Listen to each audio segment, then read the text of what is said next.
તહીં પણ રૂમમાં ગોટો મૂકેલો નાળિયેરનો. એટલે આ કોનો ગોટો? તારી કહે છે મહારાજ અમારા ફુવા. એટલે તાર ફુવા કઈથી? તા કે મારા ફુવાનું શરીર બહુ જાડું અને મકાન એમનું સોંકડું, એટલે એમના શરીરે ગરમી બહુ થાય. તે મારા ફુવા રાત્રે આવેલા ધાબામાં સુવા.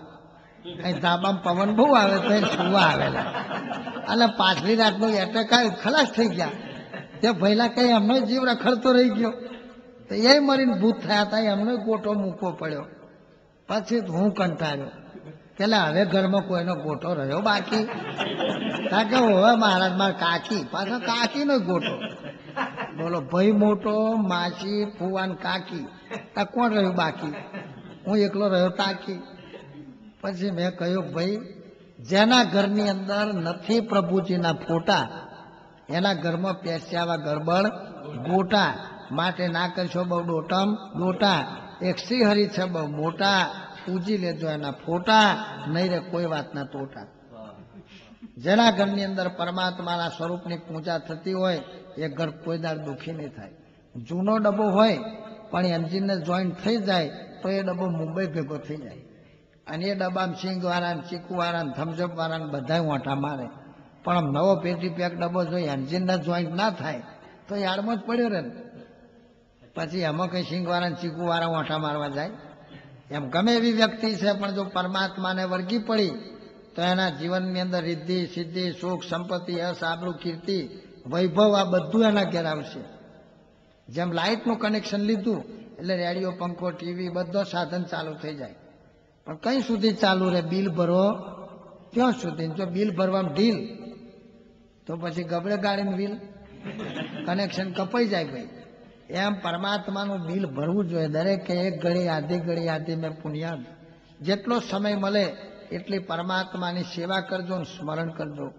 સેવા અને સ્મરણ તો સુધરી જશે મરણ. તારે ભગવાનના યોગ વગર જીવનની અંદર સુખ નથી.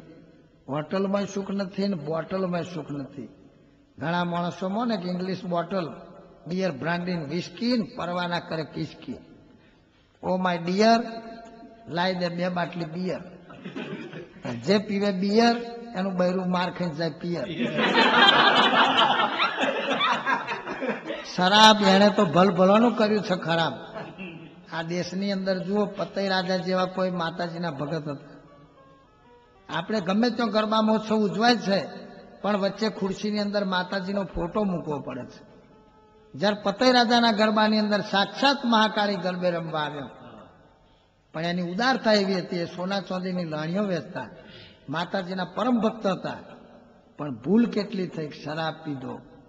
શરાબ પીને ગરબા જોવા ગયા છે તો જે માતાજીનું એ પૂજન કરતા હતા એ જ માતાના સ્વરૂપમાં મોહિત બન્યા અને પાલવ પકડ્યો.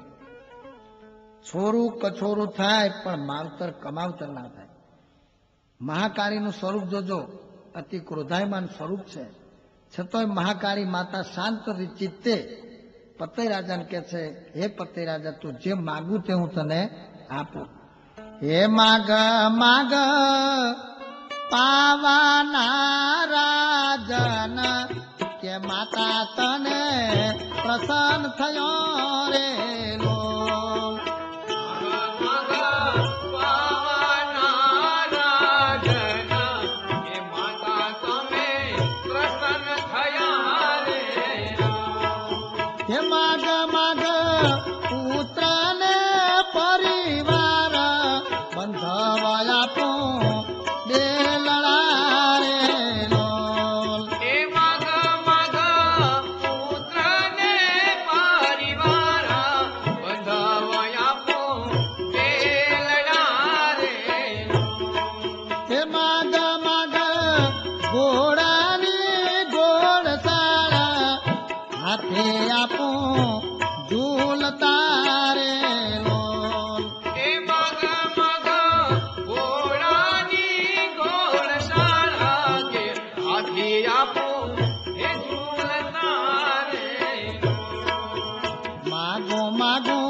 આજથી છઠ ને 6 માસ પાવો તારો પતન થશે રે લોલ.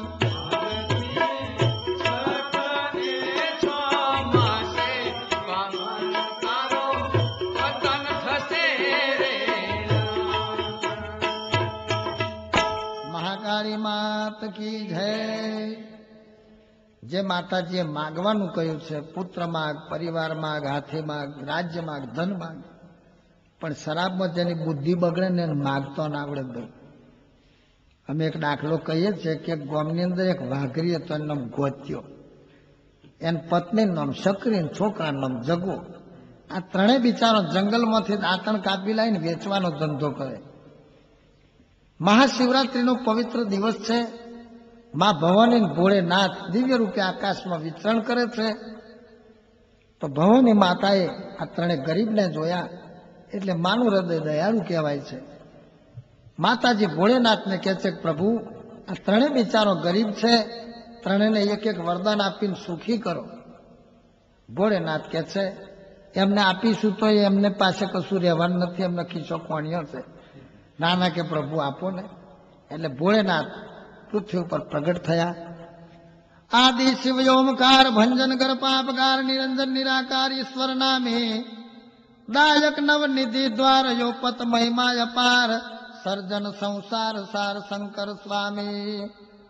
અન ગહેરી શિર વહે ગંગ તાપ હરત જલ તરંગ યુમિયાજી અર્ધયંગ કેફ વિહારી. હે સુંદર મૂર્તિ સમ્રાટ હરદમ જુગ જોડી હાથ ભજો મન ભીમનાથ શંકર ભારી. હે ભજો મન સોમનાથ શંકર ભારી. સદા શિવ પ્રભુ પ્રગટ થયા. પેલા ત્રણેય ગરીબને કહે છે કે એક વરદાન માગી લો. ત્યાં શકરી પેલી ઊભી થઈ ગઈ, ભગવાન લેડીઝ ફર્સ્ટ હોય પેલું મને હાલો. ભોળેનાથ કહે છે તું માગ. ત્યાં શકરી બોલી, પ્રભુ આ જગાન બાપાની ઉંમર ઘણી મોટી થઈ ગઈ, અડધા ગયડા થયા, તો હજુ સુધરતા નથી. હજુ મન આખો દાડો કારુડી કારુડી કહે છે. માટે એમ કરો ને પ્રભુ, મને ઉજળી રૂપારી દૂધ જેવી બનાવી દો. ભોળેનાથ કહે છે તથાસ્તુ. ભોળેનાથનું વરદાન મળ્યું એટલે શકરી કાળી હતી તે રૂપારી એ ટ્યુબલાઇટ જેવી થઈ ગઈ. તાર રૂપારી થઈ એટલે ઉપાધિ થઈ. ત્યાંથી એક ઘોડેશ્વર રાજા નીકળ્યો. એ રાજાએ જોઈ એટલે હાથ પકડીને ઘોડે ચડાવી દીધી. પણ ગોત્યો બૂમો પાડે, કોઈ પૈસા રહેવા દો ને, મારું બૈરું છે, એને કઈ લઈ જાવ છો? પેલા રાજા કે ભાઈ આવું બૈરું તારું ના હોય કે છે, આ તો કોઈક રાજા રોણી જેવી છે. ઓ પૈસા મારું બૈરું છે, આ હું ખોટું કહેવા જગાને પૂછો છો. પણ જગો કઈ રહેવા દો ને, પૈસા મારી માં છે. પણ રાજાએ ઘોડો મારી મૂક્યો. એટલે ગોત્યો આંખો ચોરતો ચોરતો ઊભો થયો. ભોળેનાથને પગે લાગ્યો, હે સદાશિવ પ્રભુ, હવે જો મને વરદાન આપતા હોય તો આ જગાની માં રૂપાળી રોણી થઈને ઘોડે ચડી ગઈ છે ને, એ ગધાડી થઈ જાય. ભોળેનાથ કે તથાસ્તુ. પેલી શકરી રૂપરૂપનો અંબાર રોણી જેવી બનીને ઘોડા પર બેઠી હતી, એ ગધાડી થઈ ગઈ.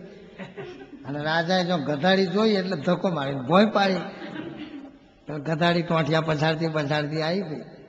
જગાને મોડું ચાટવા માંડી. ગોજો ગયેલા જગા આ થારી માં દશા જો. અત્યારે તો ઠીક છે બુડા, પણ જેદાર તને ઉગલાયો છે ને તું મોયરામ બેઠો હોય અને ત્યાં જો મોડું ચાટશે તો આપણું કોકડા કરશે. માટે પહેલા તારું વરદાન બાકી છે, કંઈક પોંચરું માગજે. એટલે પેલો જગો ઉભો થયો કે હે પ્રભુ, હે સદાશિવ પ્રભુ, જો મને વરદાન આપતા હોય તો મારી માં ગધાડી થઈ છે ને શકરી થઈ જાય. ભોળેનાથ કે તથાસ્તુ. પ્રભુજી ચાલ્યા ગયા. માં ભવાની કે છે, જોયું ને 3 વરદાન આપ્યો તો એક ઓની ફેર પડ્યો. શકરીથી